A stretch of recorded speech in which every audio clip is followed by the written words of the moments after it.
سبحانك لا علم لنا إلا ما علمتنا إنك أنت العليم الحكيم رب اشرح لي صدري ويسر لي أمري واحلل عقدة من لساني يفقهوا قولي أما بعد. Alhamdulillah, syukur kita kehadrat Ilahi kerana pada hari ini kita sama-sama dapat peluang untuk mendengar sedikit perkongsian daripada saya pada hari ini. Sebelum itu, saya nak mengucapkan ribuan terima kasih kepada Encik Muhammad Hasbi bin Abdul Rahman, itu pensyarah saya bagi mata pelajaran akhlak HIE 3023 semester 7 ISMP Pendidikan Islam. Saya Muhammad Alif Haikal bin Zulhi, pelajar ISMP Pendidikan Islam semester 7 tahun keempat. Hari ini akan membentangkan tugasan akhir saya berkenaan akhlak kaitannya dengan iman. Baiklah, insyaAllah untuk pertemuan pada hari ini, insyaAllah kita akan membincangkan beberapa perkara mengenai iman dan juga berkaitannya dengan akhlak. Yang pertama, kita akan membincangkan apakah itu iman.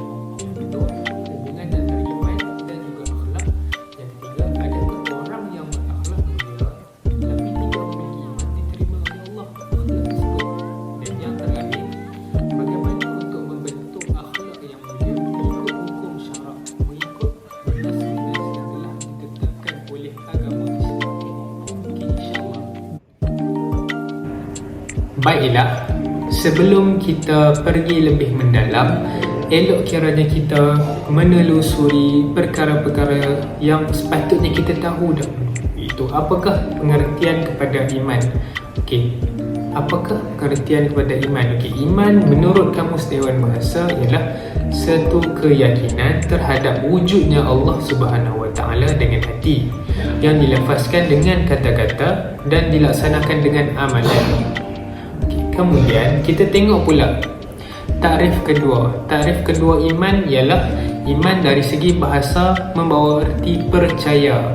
Okay, iman daripada segi bahasa ialah satu kepercayaan, satu pegangan, satu etikad.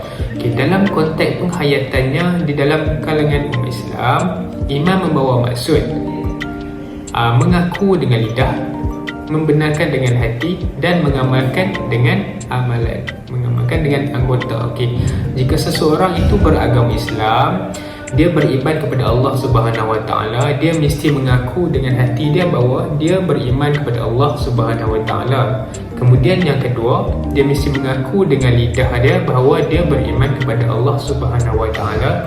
Dan untuk membuktikan bahawa dia beriman kepada Allah, dia mestilah mengamalkan apakah yang dibawa oleh ajaran agama Islam dengan anggota tubuh badannya.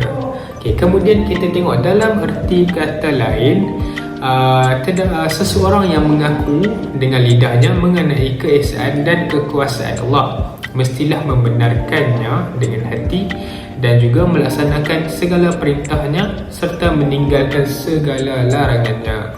Okay, kemudian kita tengok pula pecahan-pecahan iman tersebut. Okay, terdapat 6 asas kepercayaan dalam iman cara hidup Islam yang dikenali sebagai rukun-rukun iman. Okay, dalam iman ni dia terpecah kepada 6 bahagian yang berbeza. Okay, iaitu hal ini telah dijelaskan oleh Rasulullah SAW dalam sebuah hadis yang bermaksud iman itu adalah bahawa kamu yakin dan percaya kepada Allah, percaya kepada malaikat-malaikatnya, percaya kepada kitab-kitabnya, percaya kepada rasul-rasulnya, percaya kepada hari akhirat, dan percaya dengan ketentuan baik dan buruk oleh Allah Subhanahu Wa Taala. Baiklah, setelah kita melihat apakah yang dimaksudkan dengan iman, seeloknya kita tengok kepada persoalan yang kedua tugasan ini. Persoalan kedua itu ialah kaitan iman dengan akhlak. Okay, kita tengok satu persatu. Okay, akhlak adalah nilai suatu perilaku atau tindakan dengan baik atau buruk. Akhlak yang baik atau buruk dalam Islam tentu didasarkan kepada satu dasar Islam, iaitu rukun iman dan juga rukun Islam. Sedangkan orang-orang yang tidak memiliki agama akan melandaskan kebaikan akhlaknya pada dirinya sendiri dan sekadar hawa nafsunya semata-mata. Ianya tidak akan sempurna kerana mereka tidak memiliki keimanan. Mereka tidak berpegang kepada mana-mana pegangan dalam kehidupan mereka. Untuk itu, akhlak dan keimanan adalah satu perkara yang tidak dapat dipisahkan. Semuanya adalah saling melengkapi di antara satu sama lain. Akhlak seorang Muslim tentu berdasarkan kepada keyakinannya terhadap Allah Subhanahu Wa Taala, malaikat, kitab, rasul, hari akhirat dan juga qadar dan qadar.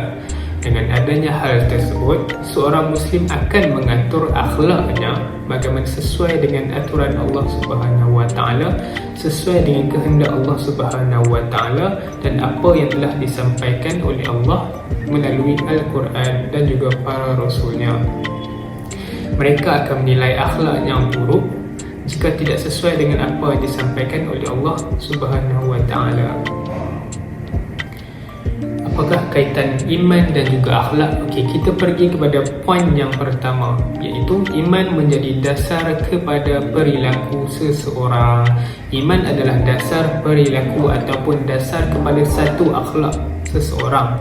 Sekalipun dalam satu waktu akhlak tampak terlihat baik, namun belum tentu di lain waktu akan baik pula kerana keimanan yang keliru oleh seseorang tersebut.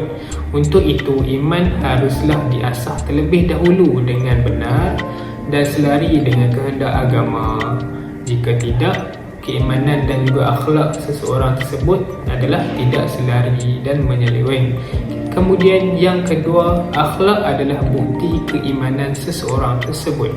Seseorang yang mengaku beriman namun tidak berakhlak mulia atau sesuai dengan Islam, tentu menjadi pertanyaan, apakah benar-benar dalam keimanan mereka tersebut? Adakah mereka benar-benar menyelami apakah yang dibawa mesej dalam Islam? Untuk itu, tidak hanya cukup dengan iman, namun harus juga membuktikan bahawa diri mereka adalah seorang yang berakhlak untuk membuktikan keimanan mereka tersebut. Seterusnya, yang ketiga, iman dan akhlak adalah satu kesatuan. Iman dan akhlak adalah satu kesatuan. Akan datang nanti di akhirat kelak, Allah tidak akan mempertanyakan salah satunya sahaja, melainkan seluruhnya, iaitu iman dan juga akhlaknya. Orang beriman belum tentu selamat jika akhlaknya buruk. Begitupun orang yang tidak beriman tentu akan lebih sulit keadaannya ketika di negeri akhirat kelak. Kita masuk kepada perbincangan yang ketiga, iaitu apakah jika seseorang itu memiliki akhlak yang baik akan tetapi tidak beriman kepada Allah Subhanahu Wa Taala, adakah akhlak mulia tersebut diterima oleh Allah Subhanahu Wa Taala? Okey, akhlak adalah selari dengan tingginya iman seseorang. Akan tetapi ada seketika kita perhatikan individu yang tidak memiliki iman kepada Allah Subhanahu Wa Taala akan tetapi memiliki nilai akhlak yang tinggi dan mahal. Nilai akhlak ini secara tidak langsung akan menyumbang kepada persekitaran yang baik kelak. Dengan itu, nilai akhlak yang hasanah tersebut menyumbang kepada pembangunan nilai masyarakat setempat.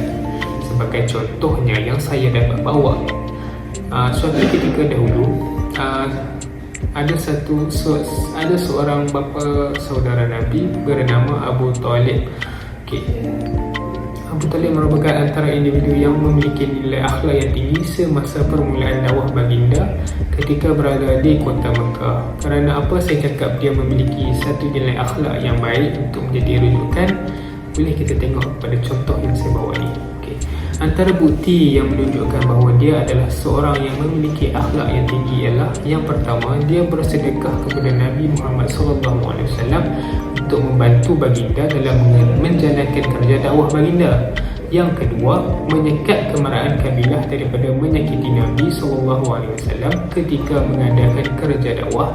Dan yang ketiga, dia tegas membenarkan perkataan Nabi. Akan tetapi pada akhirnya beliau tidak sempat menerima hidayah daripada Allah Subhanahu Wa Taala dan mati dalam kekufuran. Dan akibat daripada itu, dia tetap akan disiksa oleh Allah Subhanahu Wa Taala walaupun memiliki nilai akhlak yang tinggi semasa hayatnya. Daripada pernyataan ini kita dapati bahawa nilai akhlak seseorang yang tinggi tidak akan menjamin tempatnya di syurga kelak, kerana dia tidak memiliki iman kepada Allah Subhanahu Wa Taala. Setelah kita melihat pada apakah itu iman, apakah kesan jika seseorang itu berakhlak mulia tetapi tidak beriman kepada Allah, dan akhir sekali kita akan melihat pula kepada membentuk akhlak mengikut syarak.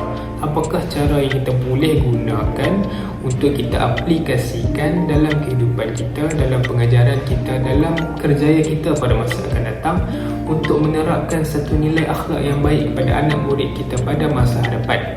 Di sini saya datangkan beberapa contoh yang boleh kita jadikan panduan pada diri kita sendiri untuk menerapkan satu nilai akhlak yang baik pada anak murid kita. Baiklah, yang pertama ialah menanam akidah Islam yang mendalam dalam diri seseorang individu, terutamanya kepercayaan dengan hari akhirat dan pembalasan selepas mati. Okay, kita tengok pula poin yang kedua. Poin yang kedua ialah mengerjakan ibadat-ibadat wajib dan sunat, kerana amalan itu sendiri akan membersihkan diri seseorang itu daripada dosa. Amalan tersebut merupakan makanan kepada roh dan sebagaimana badan yang memerlukan kepada makanan seharian. Ketiga pula ialah mewajibkan ke atas dirinya melakukan sifat-sifat yang terpuji. Kerap kali membiasakan diri kita untuk melakukan amal kebaikan, membiasakan diri kita untuk membuat amal kebaikan walaupun benda tu adalah perkara yang kecil, sekecil-kecil perkara yang kita anggap, akan tetapi benda itu adalah satu perkara yang bernilai dan akan mampu mengubah kita punya akhlak pada masa akan datang hari demi hari. Dan yang terakhir ialah berkawan rapat dengan orang yang berakhlak mulia dan menjauhi daripada orang yang sentiasa bersifat keji. Kesimpulan yang saya dapat di sini, kita sebagai hamba Allah, kita sebagai seorang hamba yang beriman kepada rukun iman dan juga rukun Islam, seharusnya menjadikan akhlak yang baik adalah satu kebiasaan bagi kita, menjadikan diri kita mengamalkan satu akhlak yang baik supaya kita dapat memberikan manfaat pada orang di sekeliling kita.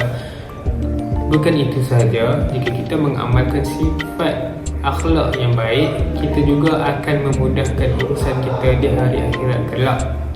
Seperti mana yang kita bincangkan sebentar tadi, seseorang yang beriman akan berakhlak baik kerana dia tahu pada masa akan datang setiap perkara yang dilakukan olehnya, termasuk akhlak yang dibawa dalam dirinya pada hari ini, pada ketika ini, akan dihisap di kemudian hari. Setakat itu sahaja tugasan dan penerangan daripada saya. Terima kasih atas peluang yang diberi oleh Encik Hasbi. Assalamualaikum warahmatullahi wabarakatuh.